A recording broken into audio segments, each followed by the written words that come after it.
and good morning, good afternoon, good evening, wherever you are. My name is Alison. I work for Trinity College London as the Head of Business Development for the UK and Ireland. Delighted to be welcoming you to this session. So thank you for um, joining the Technology and Innovation strand today at the Future of ELT conference. Just a quick reminder, we have another moderator from Regent's University, Maria, in the background. She can kind of answer any general questions in the chat. And we will remind you how to get your report of attendance. If you have a smartphone, you can just scan the QR code. You only need to do it once for the day. You don't need to do it multiple times, but we will be sending out reports of attendance digitally after the conference. So today I'm delighted to introduce the second session in this strand, and it is Single Parent Educator Guide, Empowering Teaching Excellence with AI Integration. And I am super interested in this one as a single parent myself, and also having a keen interest in developing my knowledge around AI and its use in teaching and education generally. I'm delighted to introduce you to Aida Sahutoglu, and I hope I pronounced your name correctly, Aida. She is an experienced teacher with over 20 years in doing exam prep and also teaching for English for academic purposes. She's the program leader at On-Campus LSBU. She's also an examiner and a teacher trainer. And she champions the recognition of single parent educators, but also has a huge passion for technology and AI integration in education. So she's here to share her thoughts with you. I hope you enjoy this one. And again, if you have any questions for Aida, please put them in the Q&A, and I will join the session at the end to answer any questions alongside Aida. So thanks very much, and over to you. Thank you very much, Alison. I've forgotten half of the things I was doing. Such a busy Saturday morning preparing. So a huge welcome to everybody. And just to answer some potential questions in the air, no, you don't have to be a single parent to join this session. You don't have to be a parent to join this session. You can be a keen enthusiast. You can be a curious teacher who wants to enhance your practice, and I'm sure you will find some interesting ideas. So obviously, as a single parent, I will be drawing some parallels between my experience at home and in the classroom, but overall I hope this session will give you all A, some food for thought, and B, some practical ideas that you can hopefully take into your classroom on Monday and experiment with your students and colleagues. So in this session, I will not be throwing any statistics or figures at you. The only research I have is the research that comes directly from my classroom, and lots and lots and lots of conversations that I've had with single parent teachers like myself. Very, very empowering conversations that I think it's really good to have in the background. I will share the 5, sort of very modestly calling them superpowers, that we all possess and take into our classrooms and share with our students. So they say that being a single parent is the hardest job in the world, but they also say that being a teacher is the hardest job in the world. So if you're lucky enough to be juggling both, you're definitely in for a very exciting journey. So in the chat, just your initial thoughts. Do you think our role as parents, if you are a parent or if you know a parent who is also a teacher, do you think these roles affect each other in any way? Just some thoughts in the chat. Throw them in and let's see what you've got to say.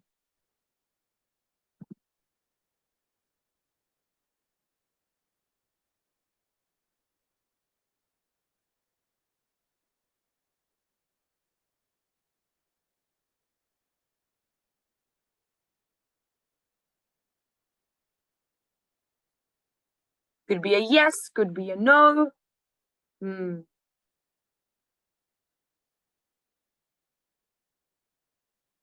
Oh, nice. Can see the word empathy. Watch this space, it's coming. Yes, yes. I can see a massive resounding yes in the chat. Uh, it does. It does in multiple ways. And let's have a look at those 5 superpowers that we develop uh, managing in these realms as teachers and as practitioners. So I hope you'll all agree that the first thing and kind of we have to learn is discipline, self-discipline, time discipline, and of course, independence. This is something that we promote in our lives, and this is something we'd like to see in our students. So teaching our students to batch their tasks, do activities as a chunk, to minimize the context switching. So once you're on that task, finish one task before you move on to doing something new, recognizing the importance of mental health breaks, because again, as single parents, no one reminds us. So we remember very often when it's too late. So being aware of that and encouraging our students to look after themselves regularly, and of course to promote independent learning. Something we do at home with our own children is the same thing we try to do in our classroom, because there's only one teacher, 30 students. It's impossible to hold everyone's hand at all times. And this is why AI has become an absolute godsend in promoting these areas with the students. So let's have a look.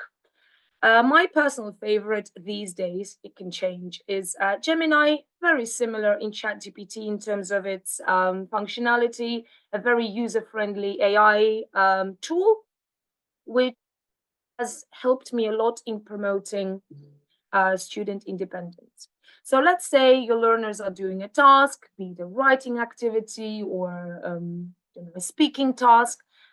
You cannot be there to provide immediate feedback to your learners as they write. We can be there for some crucial stages of the lesson, but then it's really nice to hand over to peers or even students themselves to do a bit of work. And one thing I use on daily basis with my students is getting AI to generate peer review and self-review checklists.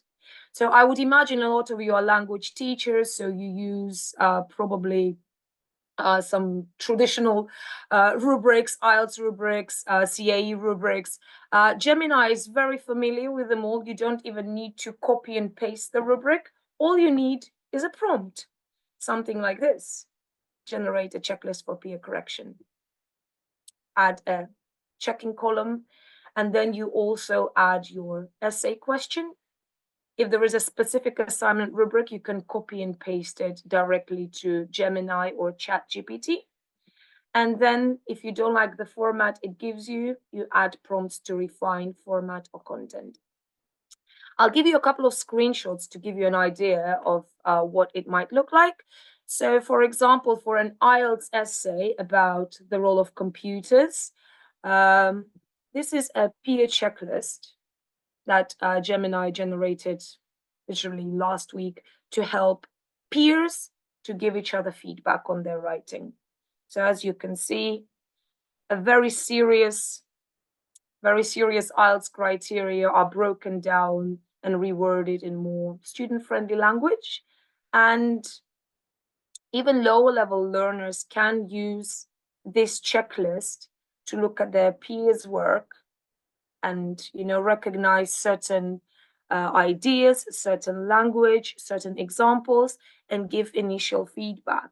And that feedback is often enough for students to then review their work and start making changes. Obviously, you as the teacher will be giving final feedback at a certain point. But when it comes to editing, redrafting, then this can be a really, really helpful additional tool. Here is another example of a self-reflection feedback script where, again, in rather student-friendly language, Gemini is asking the student to reflect on their own work and make some comments on whether or not they achieved certain criteria. I hope as teachers you all agree that when students come to our classroom, they're not that independent when it comes to assessing their own work. They just look at it and say, oh, it's good, it's bad. Very often they're just very critical of it. So AI really helps them structure self-reflection or peer reflection and helps you revisit your feedback with some comments from AI and make it a lot more meaningful for your learners. And it obviously takes seconds to prepare. There are lots and lots of other activities that both Gemini and ChatGPT can generate. Information gap, running dictations, role plays. There are limitless options, and we will need probably a whole day to go through screenshots of all of these. So these are here for you to experiment with. Remember, all you need is a simple prompt. For example, give me an information gap activity for a B1 student on the topic of environment, and then just refine the format the best way that you think will work for your students. I'll show you, however, some speaking prompts that my students have generated over the past year through various speaking activities they did with AI in my presence within their groups. So have a look. I'll highlight a few for your attention. So, for example, a really, really popular one with adult learners is answer my questions like, like my manager, or act as an interviewer and ask me 5 questions about, and then when they're preparing for job interviews, they can say about a role in HR. So they can use AI to practice these interviews, giving speech prompts for presentation, writing outlines for YouTube script videos, for example. If you're doing social program, there's so many ideas that students can get from AI. Providing counter arguments, providing some ideas about the topic, where I'm sure you're all familiar with situations where students may not have the same exposure to certain concepts or the same background knowledge. So AI can really help you scaffold that part of independent learning before you come in and do something more holistic with your group. Lots and lots of games, again, here on the right-hand side. So I think not even sky, your imagination and your students' imagination is the limit here. And we will be sharing these handouts, so see if any of these work for your students. Let's move on. Speaking of independent learning and teaching, my personal favorite tool, I think for the past several months, has been a platform called Diffit. The reason why it's called Diffit, it comes from differentiation. So it offers differentiated worksheets and teaching materials, which you can then generate and share either via Google Classrooms if you're using those, or as kind of more simple PDFs or Word documents with your students. And let me show you how it works. So we'll exit this PowerPoint for a second, and we'll go straight to Diffit. And again, it's a free platform. There are premium tools, as there are with any other platform, but you can most certainly stick to the free ones, and there's plenty. So once you get to the front page, you can see that you can look for a topic or a theme. If you want to build your lesson around an article that you like or a video, you can copy and paste it here, or any other text. So it's super flexible regarding what you want. I would like to give you an example of a lesson that I'm starting from scratch. So I've put in a topic here, AI in education, obviously. You can choose the grade. Again, they're using the American system, but if you're teaching adult learners, then probably 11th grade in terms of complexity of ideas. and language, and then you generate resources. So what you get initially is a layout like this. So you have some ideas for your PowerPoint, so some images. Then you've got an adapted reading passage, which you can edit. Of course, you can see all the resources that have been used. So for copyright reasons, the resources are there as well. You can have a summary. So if you want to generate your own activities following that, that's also a possibility. Some key topic-specific language. Again, you can add your own, you can remove this. It's very, very flexible. It gives you a chance to do all of that. Multiple choice questions and a variety of prompts. And the best thing about it, it doesn't only give you that material, it also gives you various student activities, for example. And while it's loading, let me tell you that I'm not promoting any of these platforms on commercial purposes. I'm not sponsored by any of them. I'm not championing any platforms. These are genuinely helpful tools that I use in my classroom that I'm very happy to share with you today. And again, you can see a variety of premium and free options. So for vocabulary, for reading activities, so you choose what you want. And then all that teaching material can be then put on a Google presentation, all editable. So you choose what you want to keep for your class, like different discussions, explanations. You can assign the whole lesson as a Google form and then send it to your Google Classroom if you're using it, or you can save it in a more traditional format, such as, I'll just move this very quickly. So these are all your options, so PDFs and PowerPoints. So really does save time, a big deal. Okay, moving on to the next, let's go back to our PowerPoint. If there are any immediate questions, then please, maybe Alison, I'm very happy to take them if they're relevant to the platform. Otherwise, we'll keep going. So superpower number 2, and a lot of you mentioned that in the chat already, and it is true. Every single single parent educator I have spoken to have mentioned that they feel that they're very empathetic and compassionate when it comes to viewing their students as individuals in class. They're more mindful of their emotional well-being. They are more aware of maybe some changes. And there is a lot of this emphasis, I think, in our classroom, like in any other classroom, I'm sure, where we look at making sure that all opportunities to succeed are utilized, and being special needs, being certain emotional wobbles. And a huge part of what we try to do in our classroom is to integrate ideas of mental health and well-being. And with all due respect to current materials out there, well-being and mental health and difficult topics are not that common. We like to talk about happy things and food and traveling. So naturally, as educators and as parents, we feel like our students need a safe space for these conversations as well.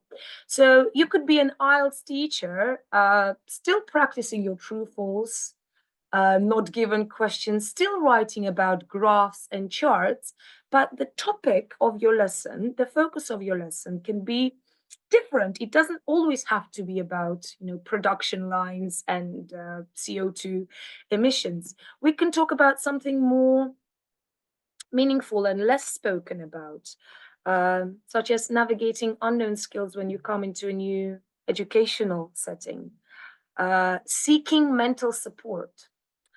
As an EAP tutor, as a program leader, I work a lot with international students who come from very, very different cultural settings where mental health is not spoken about. It's a huge taboo. You are just not allowed to feel depressed.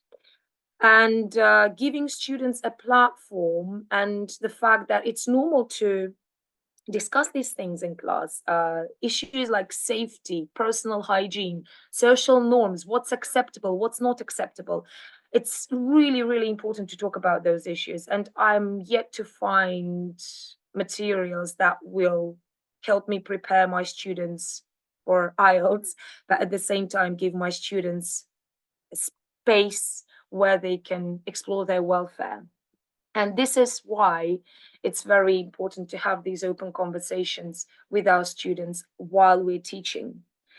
As a parent, what I've noticed is very often when my daughter feels upset, unhappy about something, and she doesn't want to talk about it, it is often helpful to talk about somebody else or somebody else's experience, or seeing something in the news, or hearing somebody else talk about it. And that opens a platform then for my child to share her story, because she knows that she's not alone in that situation. And this is what I found to be incredibly empowering for my students.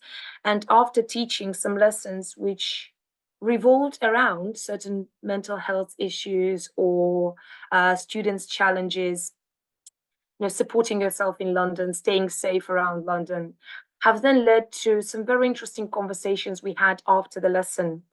We were able to then direct our students towards relevant services to see where we could help them, where we couldn't step in. We put them in touch with other professionals. So I find this part of my role particularly empowering, rewarding, and AI has been incredibly helpful in providing this. Tell me if I'm going too fast. There is so much I need to share. But here is another platform coming your way. It's called Twee. And the way Twee works is it can generate, again, any text, but unlike Diffit, it generates any text format. For example, here is a dialogue. It was a very long dialogue, so it's just a screenshot. And here, two people are talking about unpleasant experiences they had on the London Underground, because one of their phones was snatched, and kind of what they did about it. This is a situation that a lot of my international students find themselves a lot in, especially when they first arrive in this unknown country. Everything's beautiful, the safety guard goes down, and they unfortunately become victims of street crime quite often. So starting this conversation with my students by looking at a dialogue gave them some food for thought. Again, remembering about the educational value of the lesson. This is what Twee does. See how incredible it is. So it generates the text in any format you like.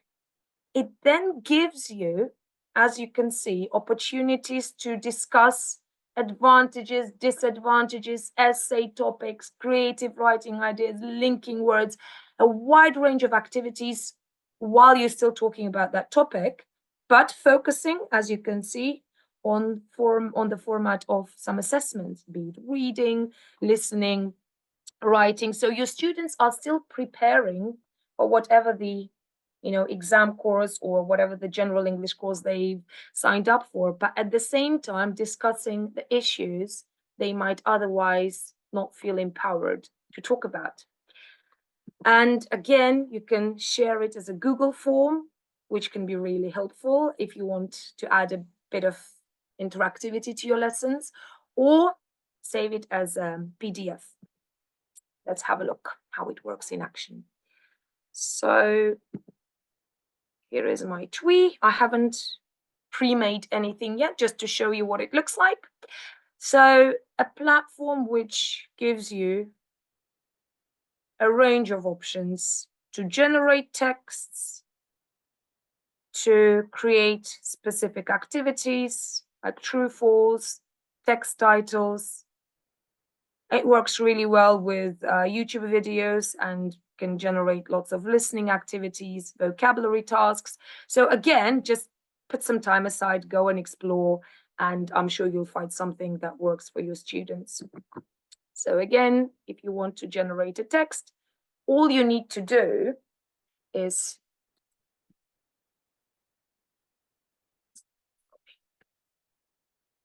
education.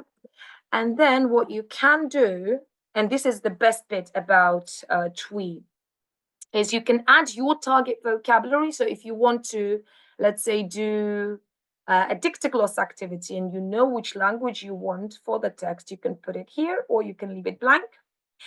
And here comes the best part. I hope you're ready for it. Look, you can choose your text genre. So let's go for a formal letter, for example. You can choose how overwhelmed you want your students to be, if you want to be gentle or vicious. And you can choose your level. See, it works really well with the CFR. Unfortunately, it doesn't do the B plus, B minus. But to begin with, you know, there's something to have a look at. And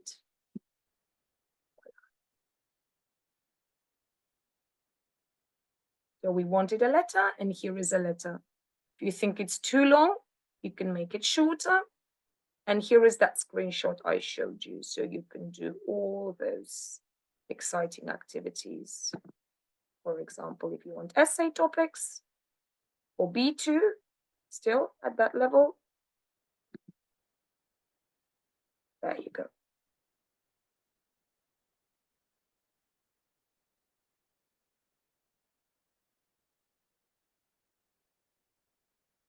So again, it could take us days and days to explore the platform, but I hope it gives you an idea. And again, as long as you sign up, it's free and they don't bombard you with any commercial materials. So they're very, very good at just kind of signing you up, having your email, and that's it. Okay, let's move on. The next.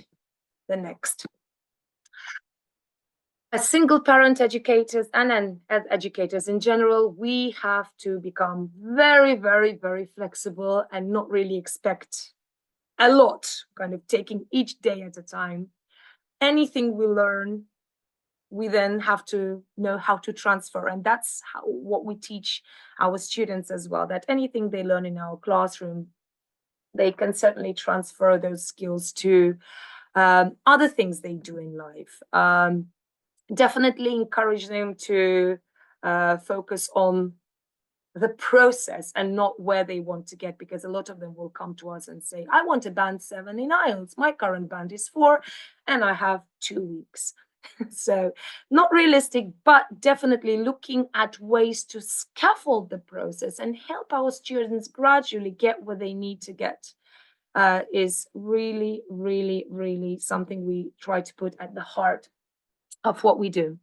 And I'm sorry if you've talked about ChatGPT in other conferences, if you're already using it and if you're sick and tired of it, but it does the job and it works incredibly well when it comes to promoting scaffolding, especially with lower level students.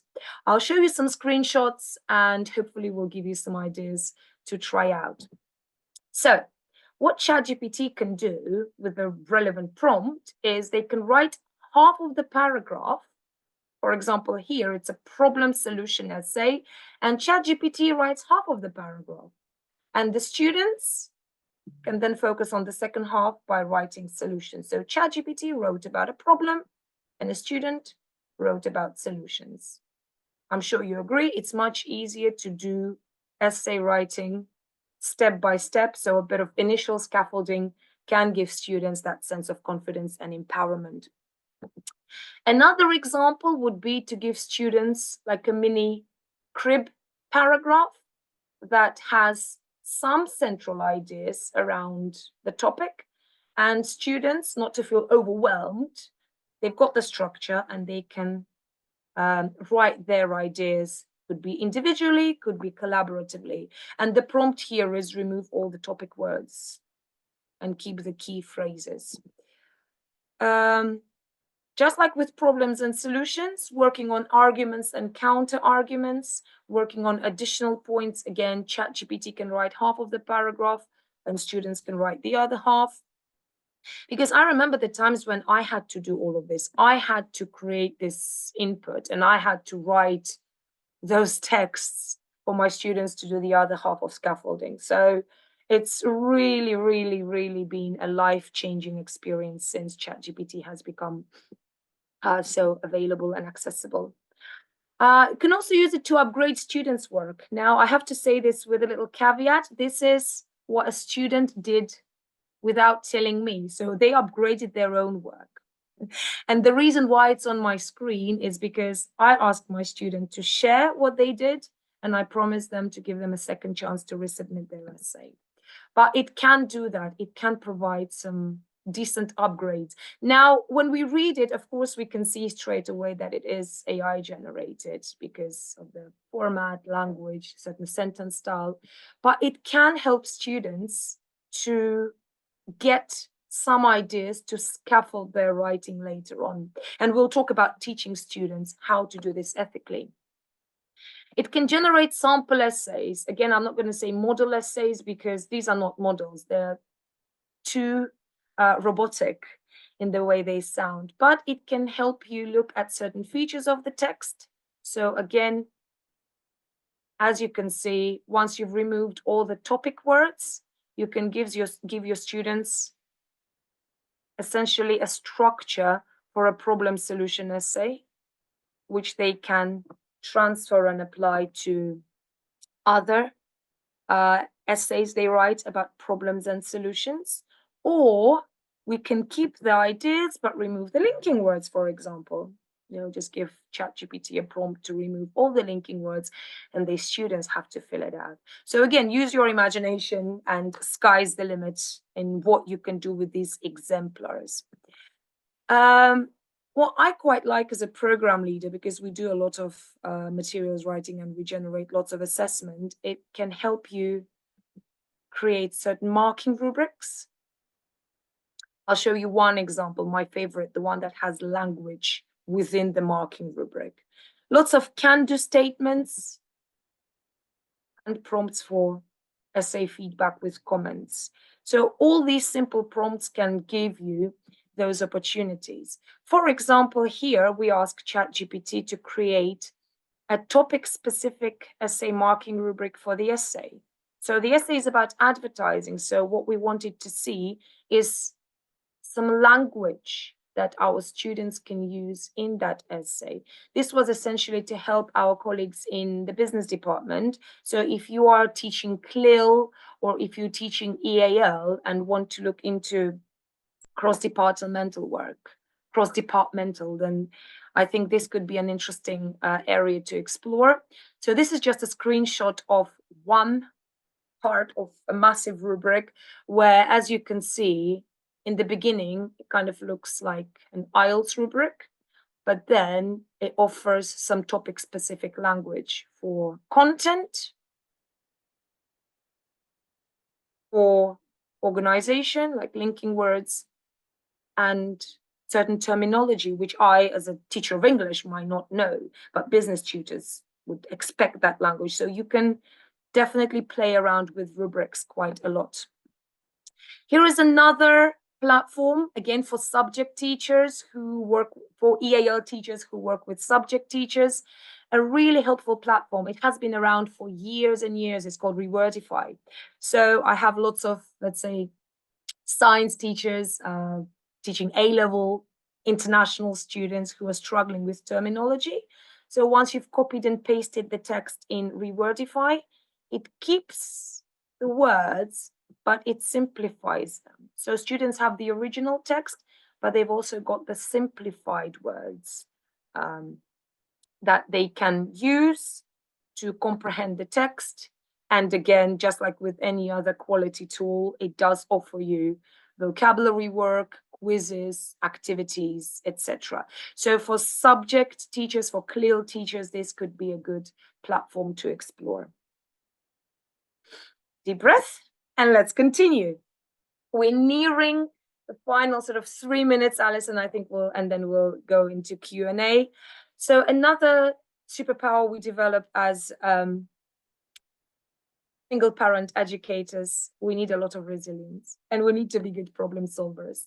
And we teach our students as well to be ready to face challenges, not to foster addiction to quick fixes, and to learn how to bounce back. Now, here, AI has unfortunately not been on our side because AI seems to be very often all about quick fixes to problems. And I'll show you some examples. Again, I got my students' permission to do that. Students use AI to upgrade their work, but unfortunately, they don't know where to stop. So here is an example of what a student of mine did recently. So they asked AI to help them upgrade a sentence, and AI gave them something like this. It wasn't enough. So they kept pushing and kept pushing, and this is the version I got. To say, I questioned this, I challenged the student, and the student was very upset because I didn't believe that it was their genuine work. So then obviously we had to talk about problem solving and not going to quick fixes, but using AI more intelligently and more ethically. Here is another example. This is really sad. I was observing a business teacher, one of my colleagues, in whose class one of our students was rewordifying somebody else's business assignment for that tutor using quite a nice platform, actually, Quillbot. But that just happened right in front of me. And of course, I took a screenshot. We blackmailed the student, said, you have to tell us what's going on, how this works, or you will not get a Viva. So Quillbot is another platform, an incredible tool that can help you and your students paraphrase language. It offers a really helpful plagiarism checker tool, summarizer. So it's really, really good if you use it ethically. But what students often do is this. They put the text into Quillbot, they get it to paraphrase the text, and then they run it through their plagiarism checker. And very often, Quillbot gives them a green light, which is quite dangerous. But what students don't know is that we know better and we can still detect plagiarism because there are other tools like Turnitin, for example, and it has quite a powerful AI detection tool. It has its false positives, but overall can give a very good indicator. So as you can see, the same assignment, which was given an all clear by one platform, was then caught by another platform. So these are the conversations to have with the students. But there are good news. AI absolutely cannot be the student's authentic voice. AI cannot provide personal examples. So if you're not sure how to structure your assessment, make sure it requires students to talk about their personal experience from their country, from their family, from their immediate context. AI doesn't know this, so AI cannot write this. It does not provide an opportunity to give an authentic opinion or an attitude because AI doesn't know the student. So these are some helpful things we know already, which can help us structure our assessment. But it all boils down to strong communication with our students, talking about problems, talking about mental health, talking about all other things that might be coming up, talking about plagiarism. So making sure that this happens, again, you can do it face-to-face, via Teams. And what we also use a lot is kind of something between face-to-face and Teams communication. They're interactive boards. And these boards deserve a session of their own. So we're not going to talk about them in detail. I have been a huge fan of Jamboard and Padlet. Miro is something I would strongly encourage you to explore because it combines the features of an interactive board plus AI. So that's something we can explore next year, maybe, Alison. But here are some screenshots of how interactive boards can be set up, where you give your students a task, give them a link to the interactive board, and students work collaboratively outside the classroom. So think of flipped learning. And then when they come to your class, you can pick up that work in one space, one shared collaborative space, and continue. So teaching solo, navigating parenting solo is challenging, it's fun, and I would like to say that thanks to I, as a practitioner and as a parent, have been definitely more empowered, have become more independent. And I think my students are also feeling this incredible additional support that we have in the face of AI to create this very healthy ecosystem between us, our students, their learning, and artificial intelligence for us all to navigate and get to a better outcome. Thank you very much, everybody, and thank you for listening. Aida, that was amazing. Thank you. I really enjoyed it. There was it was just such a nice catalog of different tools, and I think everybody in here was like, "Oh, wow, there's something for me to try out, and a different purpose for all of these different tools." And you explained it all incredibly well with some really great examples, real life examples. So thank you. Um, there are some questions in the Q&A which I will address. Yes, everybody said I learned a lot. I did too. Um, and I'll pick out a few because we've got about 5 minutes. I think one of the most interesting comments coming back, and there's actually two questions that are kind of on either side of this, is around creativity. And it's in the use of these AI tools, are we as teachers losing our creativity? And then the flip side is somebody else's comment is, would it be safe to say that creativity is being reshaped? And you use that term at some point, I think, during the session. But I guess it would be great to get your thoughts as somebody who has really embraced all of this and used it quite effectively, what you think how this is affecting our creativity generally as teachers, as students, as people in the world. But it'd be great to get your thoughts on that. I think, if anything, I think that's a great question. And if anything, I think it's empowering us because it gives us, I think AI does a lot of groundwork. AI does a lot of time consuming structuring and shaping work. But again, creativity comes from us. I think, if anything, it will require us to be more inventive. And if we know that AI can already create that role play, what can we add to that role play to make it more meaningful? And I think it will give us a challenge to become more inventive and give, as we said, AI does not support students' personality. AI does not give much space for students to explore their concerns, their worries, be it a positive experience or a negative experience. So if anything, we can probably use AI, our experience, our knowledge of materials and methodology, and make learning more meaningful to students, I think, more tailored towards individual students, because AI cannot do that. Materials don't often address that because they're quite kind of generic very often. So we can use all these tools to make it more student-centered. I'm sorry, it's a cliche word, but it can indeed change how, on a personal level, we can engage students more. Great, great. I guess there are some more general questions in the Q&A.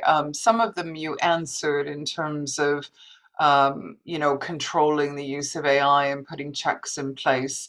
But just I was kind of interested also in you know the future of choosing lessons that are facilitated by AI or on AI platforms rather than attending real classes with teachers. And I'm really interested to hear what your view of the future is on that, and where we might end up and what the benefits and pros and cons to all of that might be. Well, I mean, we've already been talking about the role of a teacher as a facilitator as opposed to the leader, in the classroom. So if AI can be your teaching assistant and using AI as a tool which enhances your teaching, I mean, I think that's great. And students who genuinely want to learn will soon realize the limitation of feedback that Yes. AI gives, because it does become very repetitive. It does become very robotic. And again, it's not personalized. So those students who might initially go to all those platforms to save money and time will go back to real teachers, because real teachers will still hear them, understand them, because it is frustrating to have dialogues with AI sometimes, I must say, because it doesn't hear what you actually want from them. So I'm genuinely not worried. But one thing I have to say before we end is I think AI literacy, both in students and teachers, is a very, very important thing we need to explore, because students will be using AI. So for us to know and to be a step ahead of us and to help them, an analogy will be teenagers and alcohol. It's there.